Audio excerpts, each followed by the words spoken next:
വലൈക്കും വറഹ്മത്തുള്ളാഹി വബറകാതുഹു. അൽഹംദുലില്ലാഹ് വസ്സലാത്തു വസ്സലാമു അലാ റസൂലില്ലാഹ് വഅലാ ആലിഹി വസഹ്ബിഹി അജ്മഈൻ. അമ്മാ ബഅദ്. പ്രിയ കൂട്ടുകാരെ, ബലിപെരുന്നാളുമായി ബന്ധപ്പെട്ട് നമ്മൾ ചിന്തിക്കുമ്പോൾ അതിലൊരു പ്രധാനപ്പെട്ട ഒരു ഇബാദത്താണ് ഉദ്ഹിയ്യത്ത്. ആ ഉദ്ഹിയ്യത്തിനെ കുറിച്ച് ചില കാര്യങ്ങൾ നിങ്ങളോട് പങ്കുവെക്കാനാണ് ഞാൻ ഇവിടെ ഉദ്ദേശിക്കുന്നത്. അള്ളാഹുവിൻ്റെ പ്രീതി ആഗ്രഹിച്ചുകൊണ്ട് ഒരു നിശ്ചിത മൃഗത്തെ ബലി നൽകുന്നതിനാണ് ഉദ്ഹിയ്യത്ത് എന്ന് പറയുന്നത്. ഒരു ഉദ്ഹിയ്യത്ത് ചെയ്യുന്ന ഒരാളുടെ നിയ്യത്ത് വളരെയധികം പ്രധാനപ്പെട്ടതാണ്. അള്ളാഹുവിൻ്റെ പ്രീതി ആഗ്രഹിച്ചുകൊണ്ടല്ലാതെ ഒരാളും ബലി അറുക്കാൻ പാടില്ല.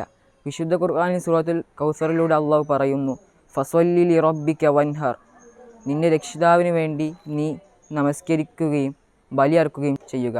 ഇതിലൂടെ നമുക്ക് മനസ്സിലാക്കാം അള്ളാഹുവിന് മാത്രമേ ബലി അറുക്കാൻ പാടുള്ളൂ. മാത്രമല്ല, ബലികർമ്മം ഒരു മുഖ്യതായ സുന്നത്ത് കൂടിയാണ്, വളരെ പ്രാധാന്യമുള്ള ഒരു സുന്നത്ത് കൂടിയാണ്. ബലികർമ്മം ചെയ്യാൻ ശേഷിയുണ്ടായിട്ടും ബലികർമ്മം ചെയ്യാത്തവൻ ഈദ് മുസല്ലയിൽ പോലും അടുക്കേണ്ടതില്ലെന്ന് ചില ഹദീസുകളിൽ നമുക്ക് കാണാം. അതുകൊണ്ട് ശേഷിയുള്ളവർ പരമാവധി ബലികർമ്മം ചെയ്യാൻ ശ്രദ്ധിക്കുക. ബലികർമ്മത്തിലൂടെ നമ്മളിൽ നിന്ന് അള്ളാഹുവിലെത്തുന്നത് നമ്മുടെ തഖ്വയാണ്. വിശുദ്ധ ഖുർആനിലെ സൂറത്തുൽ ഹജ്ജിലൂടെ അള്ളാഹു പറയുന്നു, ലൻ യനാലല്ലാഹ ലുഹൂമുഹാ വലാ ദിമാഉഹാ വലാകിൻ യനാലുഹു തഖ്വാ മിൻകും. അവയുടെ മാംസമോ രക്തമോ അവനിലെത്തുന്നില്ല, നിങ്ങളുടെ തഖ്വയാണ് അവനിലെത്തുന്നത്. അതുകൊണ്ട് തഖ്വയുടെ കാര്യവും നമ്മൾ വളരെയധികം ശ്രദ്ധിക്കേണ്ട ഒന്നാണ്.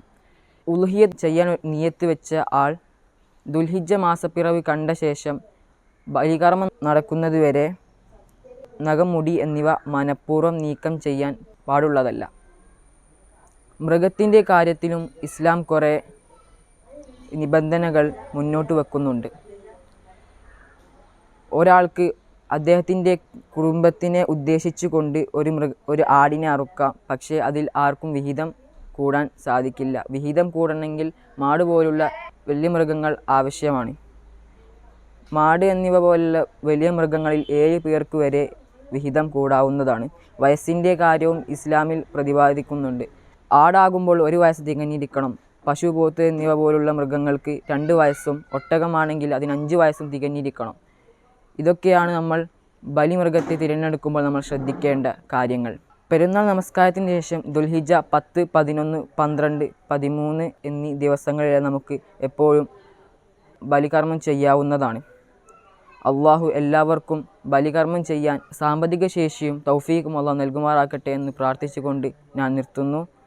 എല്ലാവർക്കും ഈദാശംസകൾ നേരുന്നു. ആഖിറു ദഅ്വാനാ അൽഹംദുലില്ലാഹി റബ്ബിൽ ആലമീൻ. അസ്സലാമു അലൈക്കും വറഹ്മത്തുള്ളാഹി വബറകാതുഹു.